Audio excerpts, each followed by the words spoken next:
શ્રીમદ ભાગવતમ સ્કંદ ત્રીજો અધ્યાય 14મો.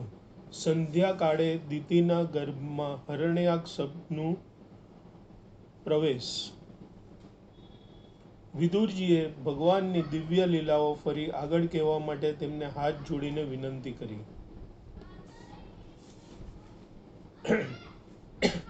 પૂર્વે જણાવ્યા અનુસાર વરા અવતાર સ્વયંભૂ અને ચાક્ષુષ નામના બે મન્વંતરોમાં થયો હતો.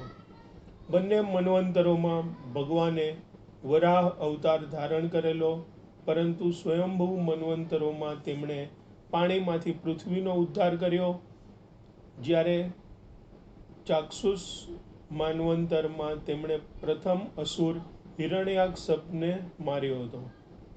સ્વયંભૂ મન્વંતરોમાં તેમણે શ્વેત વર્ણ ધારણ કર્યો હતો, જ્યારે ચાક્ષુષ મન્વંતરમાં તેઓ રક્તવર્ણના હતા. જે મનુષ્ય ખરેખર શ્રદ્ધાયુક્ત અને જિજ્ઞાસુ હોય છે, તે ભગવાનના પ્રાગટ્ય થવાની અને અંતર્ધ્યાન થવાની દિવ્ય લીલા સાંભળવા માટે યોગ્ય હોય છે. આવા દિવ્ય કથાબોધની પ્રાપ્તિ માટે વિદુરજી સુપાત્ર હતા. મૈત્રેય ઋષિ બોલ્યા, હે વીર, તમે જે પૂછા કરી છે તે એક ભક્તને છાજે એવી છે.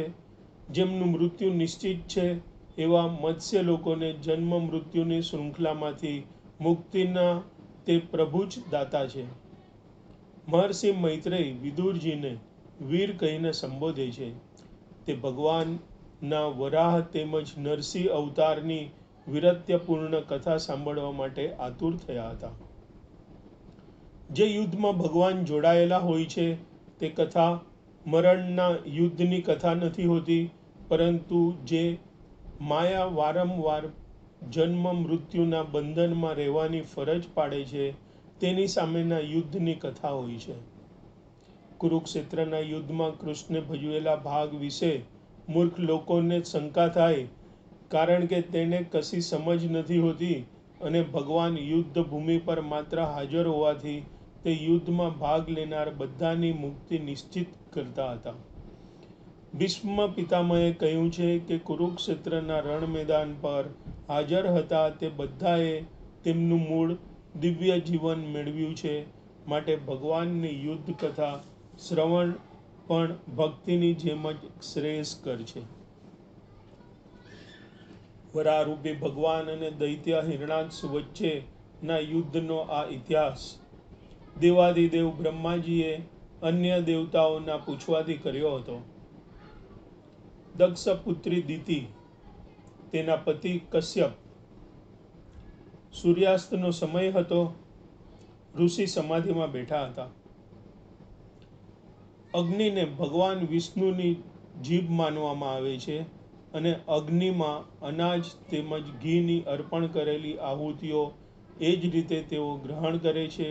બધા જ યજ્ઞનો આ સિદ્ધાંત છે અને ભગવાન વિષ્ણુ બધા યજ્ઞોના સ્વામી છે. દિતિએ તેની ઈચ્છા, હું પુત્ર મેળવવા ઈચ્છા રાખું છું, તે જણાવ્યું. ભાગવદ્ ગીતાના સંતોક્તિ માટેના કરેલા સંભોગને ધાર્મિક ગણવામાં આવ્યો છે. કશ્યપ જેવા પિતા મુક્તિના આશયથી જ સારી પ્રજા ઉત્પન્ન કરે તેવી અપેક્ષા રાખવામાં આવે છે. અમારો આશય જાણ્યા પછી અમારા શુભેચ્છક પિતાએ તેમની પુત્રીઓમાં 13 આપને આપી છે અને ત્યારથી જ અમે બધી આપની પતિવ્રતા પત્નીઓ છીએ. રાજા દક્ષે તેમની પુત્રીઓનો અભિપ્રાય મેળવી લીધો અને કશ્યપને 13 પુત્રીઓ પરણાવી. દિતિની દરેક બહેન બાળકોની માતા બનેલી હતી, તેથી એ જ પતિનું પતિવ્રત્ય પાળનારી તે શા માટે બાળક વગરની રહે? દિતિ સારી પેઠે જાણતી હતી કે કદાચ કસમયને કારણે તેની વિનંતીનો સ્વીકાર થશે નહીં, પરંતુ તેણે દલીલ કરી કે જ્યારે આપત્તિકાળ કે વિપાનસ્યા હોય ત્યારે સમય કે પરિસ્થિતિનો વિચાર થતો નથી. કશ્યપ તેમની આધ્યાત્મિક પ્રવૃત્તિમાં ગૂંથાયેલા હતા, પરંતુ આ રીતે પીડાયેલી તેમની પત્નીને ના પાડવા જેટલી શક્તિ તેનામાં ન હતી. તેની ઈચ્છાને પરિપૂર્ણ કરવા માટે પોતાની અશક્તિ દર્શાવી ને સખત શબ્દોમાં તેઓ ના પાડી શક્યા હોત, પરંતુ તે માત્ર સાંત્વન કરે અને આવા વચનોથી પત્નીને વારવાનો તેમણે પ્રયત્ન કર્યો હતો. પતિ જો આધ્યાત્મિક ઉત્કર્ષમાં પ્રગતિશીલ હોય તો પત્ની પણ તેની પ્રવૃત્તિઓમાં સહભાગી બને છે, અને એ રીતે પતિ અને પત્ની બંને આધ્યાત્મિક સિદ્ધિમાં લાભ મેળવે છે. પતિવ્રતા પત્ની અને આધ્યાત્મિક સંસ્કાર પ્રાપ્ત માનવ ધ્યેયના ઉત્કર્ષ માટેનો સુભગ સંયોગ છે.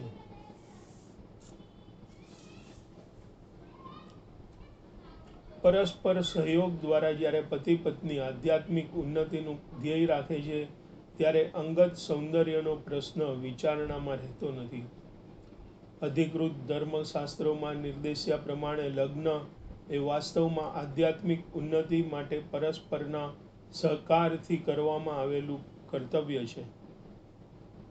કશ્યપ કહેવા માંગતા હતા કે પત્ની સાથે રહીને ગૃહસ્થો ઇન્દ્રિય સુખનો સ્વર્ગીય આનંદ માણે છે.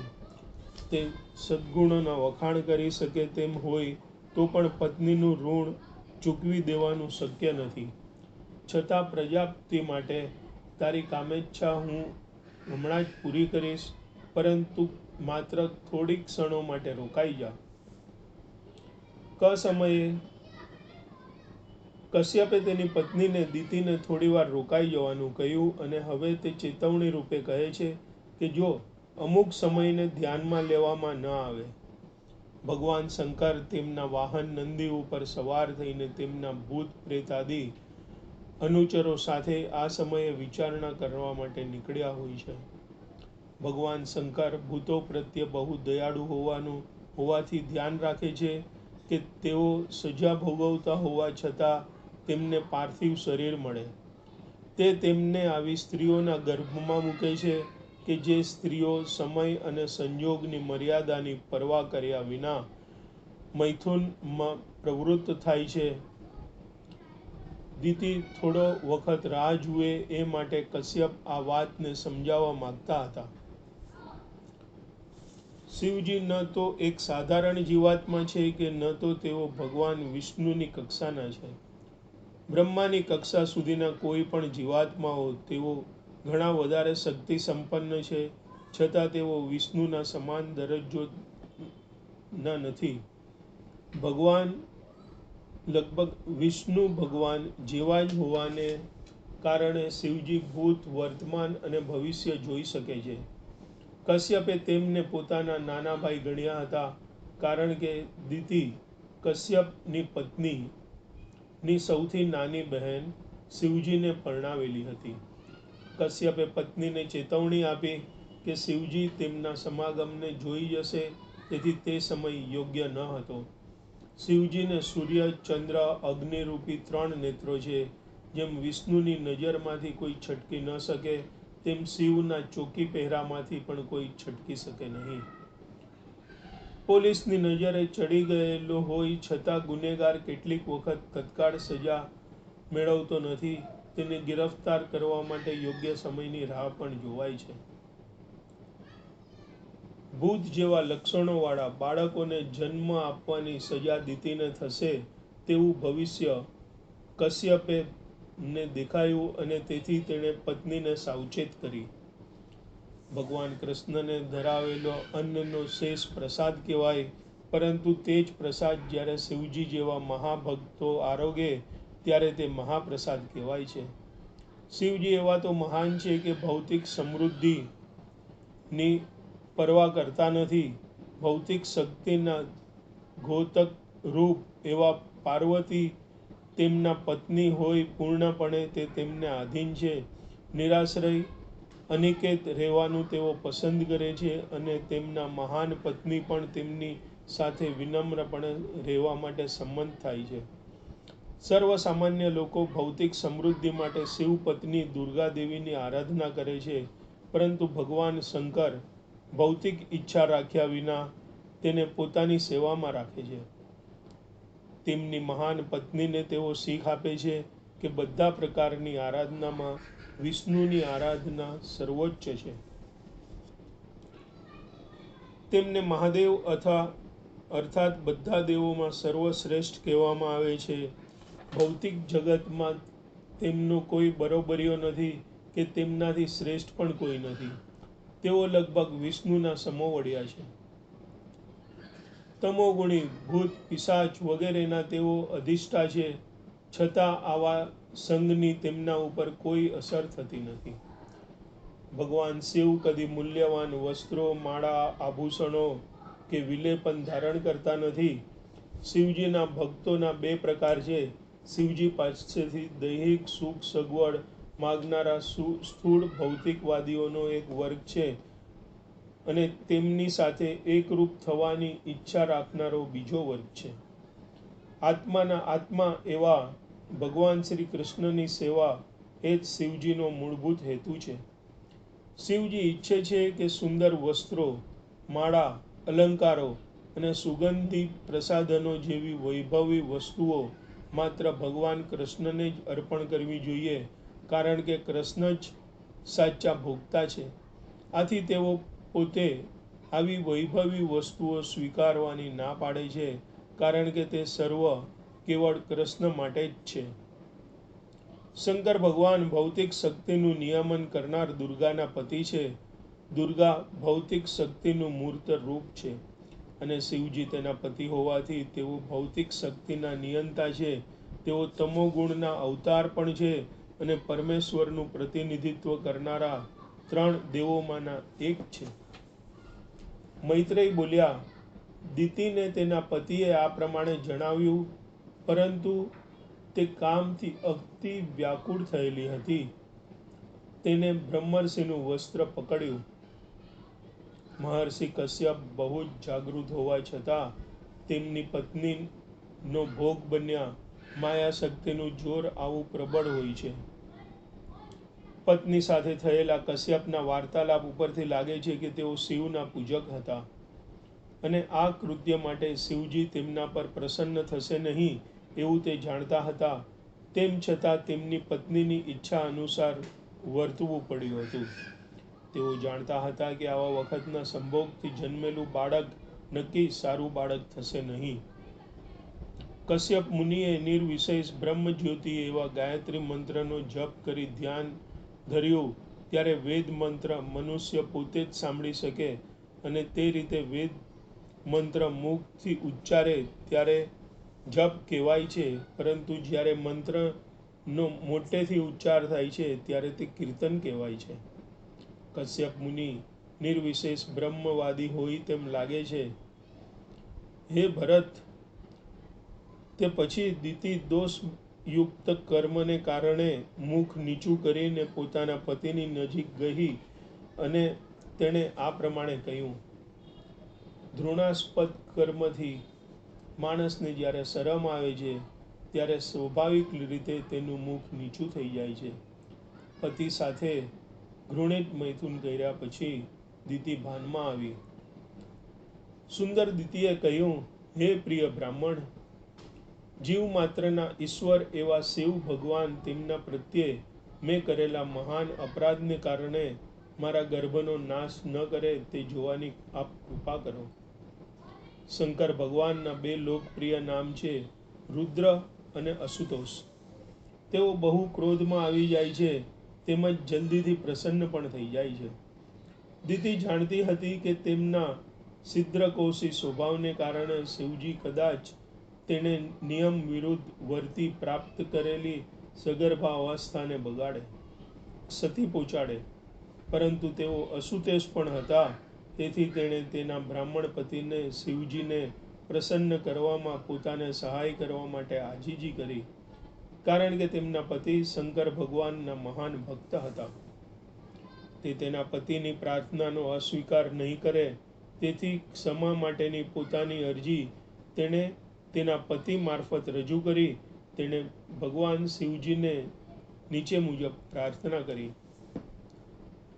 જે એકી સાથે જે ઉગ્ર સ્વરૂપ છે અને બધી ભૌતિક ઈચ્છાઓ પૂર્ણ કરનાર છે, તેવા ક્રોધિત થયેલા મહાદેવ શિવજીને મારા પ્રણામ હો. તેઓ સર્વથા શુભંકર અને ક્ષમાશીલ પણ છે. શિવજીની કૃપા મેળવવા માટે દિતિએ બહુ ચતુરાઈપૂર્વક પ્રાર્થના કરી અને તેણે કહ્યું: તેઓ અસુતોષ છે, તે એવા મહાન છે કે જો તેમની અવકૃપા તો મારી સગર્ભાવસ્થાને તુર્ત જ નાશ કરી નાખે, પરંતુ તેમની કૃપા થાય તો મારા ગર્ભનો નાશ ન થાય એવી મારી ઈચ્છા પૂર્ણ પણ કરી શકે છે. તેઓ બધી સ્ત્રીઓના આરાધ્ય દેવ પણ છે. તેઓ પોતે સર્વ ઐશ્વર્યયુક્ત પુરુષ છે. જંગલી શિકારીઓ પણ જેમને કનડગતા નથી, એવી સ્ત્રીઓ પ્રત્યે દયાભાવ રાખી તેઓ કૃપા દર્શાવે છે.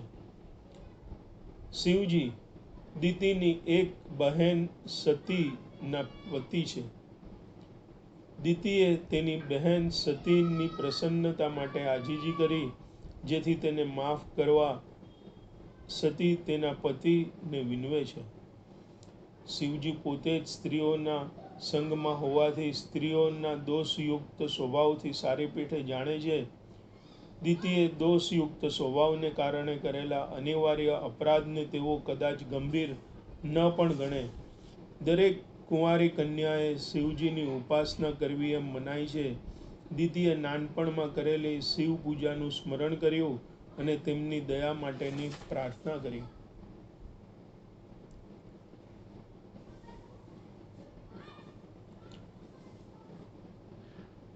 તે સારા બાળકો માટે બહુ આતુર હોવા છતાં તેને જણાવવામાં આવ્યું કે તેના બાળકો બ્રાહ્મણના સંતાન યોગ્ય નહીં હોય.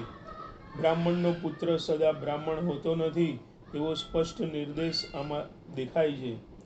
રાવણ તથા હિરણ્યકશિપુ જેવા પ્રભાવશાળી માણસો જન્મે બ્રાહ્મણ હતા, પરંતુ તેમનો બ્રાહ્મણ તરીકે સ્વીકાર થયો ન હતો, કારણ કે તેમના પિતાએ તેમના જન્મ વખતે નીતિ નિયમોનું પાલન કર્યું ન હતું. આવા બાળકો અસુરો કહેવાય છે.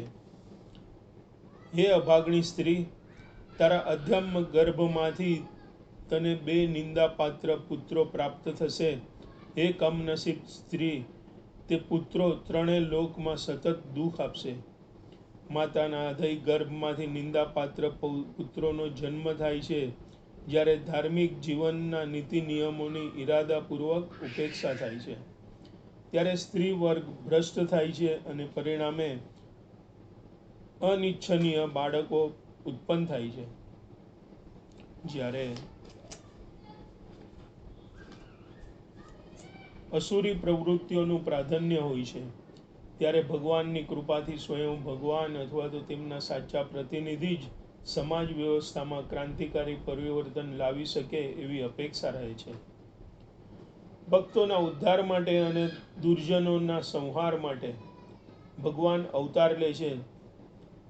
ભાગવત ભક્તોને નારાજ કરવાને કારણે દિતિના પુત્રોનો સંહાર કરવા માટે વિશ્વના અને સૌના સ્વામી એવા ભગવાન પ્રગટ થશે. ઇન્દ્ર, ચંદ્ર, વરુણ, દુર્ગાદેવી તથા કાલી જેવા ભગવાનના પણ કારભારીઓ છે, જે દુનિયામાં ગમે તેવા ભયાનક દુર્જનોને સહ્ય કરી શકે છે. કોઈ મજબૂત બાંધાવાળા દેહધારીને મારવા માટે ભગવાન અવતરણ કરે એ જરૂરી નથી. તેઓ તો તેમના ભક્તોને માટે જ અવતાર ધારણ કરે છે. દુષ્ટજનોની પ્રવૃત્તિઓ બધા માટે નુકસાનકારક છે અને તેથી તે ભક્તોને પણ પીડાદાયક હોવાથી ભગવાન અવતરણ ધારણ કરે છે. ભગવાન પૂર્ણ હોવાને કારણે દુષ્ટોના સંહારથી તથા ભક્તો પરથી કૃપાની તેમની લીલા વચ્ચે કોઈ તફાવત હોતો નથી. દિતિએ તેના ધણી પાસેથી જ્યારે સાંભળ્યું કે તેના પુત્રોની પ્રવૃત્તિઓથી મહાત્મા પુરુષો ગુસ્સે થશે, ત્યારે તેને ઘણી ચિંતા થઈ અને તેને લાગ્યું કે કદાચ બ્રાહ્મણોના ક્રોધથી તેનો પુત્ર હણાશે. ભક્તોને રક્ષણ આપવા માટે ભગવાન આતુર હોય છે. દિતિ સારી પેઠે જાણતી હતી કે ભગવાન વડે થનારો તેના પુત્રનો વધ પણ તેમની કૃપા જ હશે.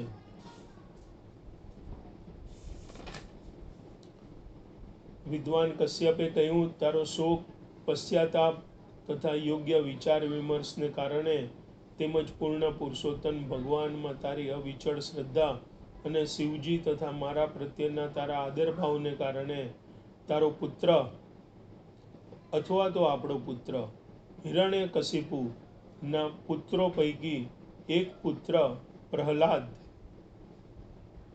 ભગવાનનો સર્વ માન્ય ભક્ત થશે અને ભગવાનના યજ્ઞની સાથે સાથે તેનો યશ પણ સર્વત્ર ફેલાશે. પ્રહલાદને તેમના પિતાએ અનેક રીતે યાતના આપી, છતાં પિતાના મૃત્યુ પછી તેની મુક્તિ માટે તેણે ભગવાનને પ્રાર્થના કરી હતી. તેમણે ભગવાન પાસે અન્ય કોઈ વરદાન માગ્યું નહીં, પરંતુ આટલી જ પ્રાર્થના કરી કે તેમના અસુર પિતાને મુક્તિ આપવામાં આવે. પિતાની ઉશ્કેરણીથી તેમની ઉપર જુલમ કરનારાઓને તેમણે ક્યારેય શાપ આપ્યો નહીં. ભગવાનનો તે સર્વોચ્ચ ભક્ત વિશાળ બુદ્ધિ અને પ્રભાવશાળી થશે અને મહાત્માઓમાં પણ તે સૌથી મહાન થશે અને આ પ્રાકૃત જગતનો ત્યાગ કર્યા પછી વૈકુંઠ લોકમાં પ્રવેશ કરશે. આદર્શ ભાગવત ભક્ત એવા પ્રહલાદમાં આ એક મનુષ્ય હોઈ શકે. તે સદ્ગુણો હતા. તે આ દુનિયાના સમ્રાટ હતા, છતાં દુરાચારી ન હતા. બાળપણથી જ તે સર્વ સદ્ગુણોના ભંડાર હતા. ભગવાનના અનેકવિધ સનાતન રૂપો હોય છે, જેવા કે કૃષ્ણ, બલદેવ, શંકરન, અનિગ્રુ, પ્રદ્યુમન, વાસુદેવ, નારાયણ, રામ, નરસિંહ, વરાહ તથા વામન. ભાગવત ભક્ત તે બધા વિષ્ણુ રૂપોને જાણે છે. શુદ્ધ ભક્ત ભગવાનના કોઈ એક સનાતન સ્વરૂપમાં અનુરક્ત થાય છે અને તેની ઈચ્છા મુજબ ના રૂપમાં ભગવાન તેમની સમક્ષ પ્રગટ થવામાં પ્રસન્નતા અનુભવે છે. ભગવાનના સ્વરૂપ વિશે ભક્ત કોઈ તરંગી કલ્પના કરતો નથી. મૈત્રેય ઋષિએ કહ્યું કે તેનો પૌત્ર મહાન ભાગવત ભક્ત થશે અને તેના પોતાના પુત્રનો વધ કૃષ્ણ દ્વારા થશે. એમ સાંભળીને દિતિને મનમાં અત્યંત આનંદ થયો. પોતાના પુત્ર અસુરો થશે અને ભગવાન સાથે યુદ્ધ કરશે એમ જાણી દિતિ ઘણી દુઃખી થઈ હતી. પરંતુ પોતાના પૌત્રો મહાન ભક્ત થશે અને પુત્રોનો વધ કરનાર ભગવાન દ્વારા થશે એવું જ્યારે તેમણે સાંભળ્યું ત્યારે તેને ઘણો સંતોષ થયો. એક મહર્ષિની પત્ની તથા મહાન પ્રજાપતિ દક્ષની પુત્રી હોવાથી ભગવાનના હાથે મરણ પામવું એ તો મહાભાગ્ય છે એમ તે જાણતી હતી. જે મનુષ્ય અનેકાનેક જન્મથી તપશ્ચર્યા કર્યા પછી જેવું મુક્તિરૂપ ફળ પામે છે, તેવું જ ફળ ભગવાનના હાથે હણાયેલા અસુરને પણ મળે છે. તે તેમ દર્શાવે છે કે દિતિને પોતાની અપેક્ષા કરતાં ઘણો વધારે આનંદ થયો હતો. આ રીતે શ્રીમદ્ ભાગવતમના તૃતીય સ્કંદના સંધ્યાકાળે દિતિના ગર્ભમાં હિરણ્યાક્ષનો પ્રવેશ નામના 14મા અધ્યાય પરના ભક્તિ વેદાંતના ભાવાર્થો પૂર્ણ થાય છે. શ્રી કૃષ્ણં શરણં મમ.